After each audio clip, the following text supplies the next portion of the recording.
নমস্কার, আবারও চলে এসেছি বিয়েবাড়ির একটি ছোট্ট মিনি ব্লগ নিয়ে। তো এটা ছিল আমার বিয়েবাড়ির লাস্ট ভিডিও। আসলে ঠিকঠাক সময়ে এডিট করে উঠতে না পারার কারণে আমি ভিডিওগুলো তোমাদের সঙ্গে শেয়ার করতে পারিনি। তো সবাই মিলে তো সেজেগুজে চলে এসেছি রিসেপশনের পার্টিতে।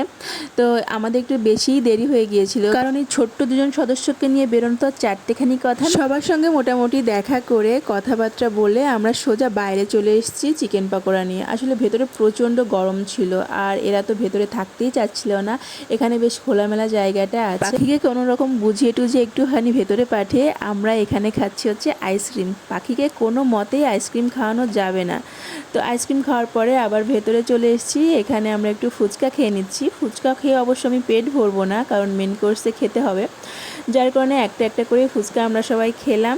আর ওদিকে কিন্তু পাখি ঠিক বুঝতে পেরে গেছে যে আমরা খেয়েছিলাম বাইরে আইসক্রিম, তাই ওকে আর কিছু চিকেন পকোড়া দিয়ে একটুখানি ভুলিয়ে ভালিয়ে রেখেছিলাম কিছু সময়ের জন্য, কিন্তু পুরোটা সময় পায়নি। তাইকে আমাকে একটা আইসক্রিম কিনে দিতে হয়েছিল। ও ভেবেছিল যে এটা হয়তো আইসক্রিমের দোকান। বিয়েবাড়ি গিয়ে পাখি কিছু বান্ধবী কিছু বন্ধু পাতিয়ে নিয়েছিল, আর এ হচ্ছে তাদেরই মধ্যে একজন। তো আমরা ওপরে খেতে চলে এসেছি, আর এখানে আমাদের ফিশ কাটলেট পড়ে গেছে। যখন অন্যদের এই ধরনের ভিডিওগুলো দেখি তখন মনে হয় আমি যদি থাকতাম অনেক কিছু খেতে পারতাম, কিন্তু আমার সময় যখন আসে আমি কিছুই খেতে পারি না।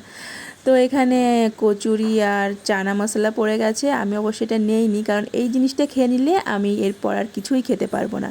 মাম্মামকে একটা কাটলেট দিয়ে বসিয়ে দিয়েছিলাম, ও পুরোটা টাইম জুড়েই এই কাটলেটটাই খেয়েছে। তো এরপর ফ্রায়েড রাইস পড়েছিল। মাম্মামকে ভুল করে ওর বাবা ফ্রায়েড রাইস দিয়ে দেওয়াতে সে এক কাণ্ড ঘটে গেল।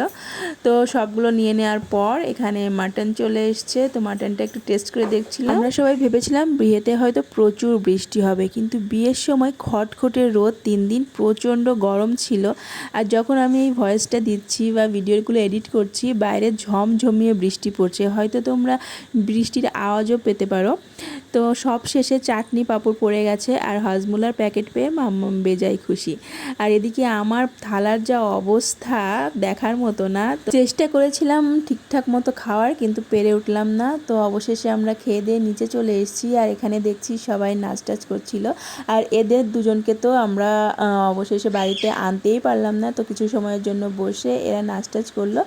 লাস্টের দিকে জোর করেই ধরে আনতে হলো মাম্মামকে আর বোলনকে। তো অবশেষে যেটাই বলার ছিল যে এই পুরো বিয়ে বাড়িটা এরা দুজন প্রচণ্ড এনজয় করেছে। ওই যে বললাম, একদম শুরু থেকে শেষ অবধি প্রত্যেকটা জায়গায় এরা দুজন ছিল। তো আজকের মতো এখানেই শেষ করছি, টাটা।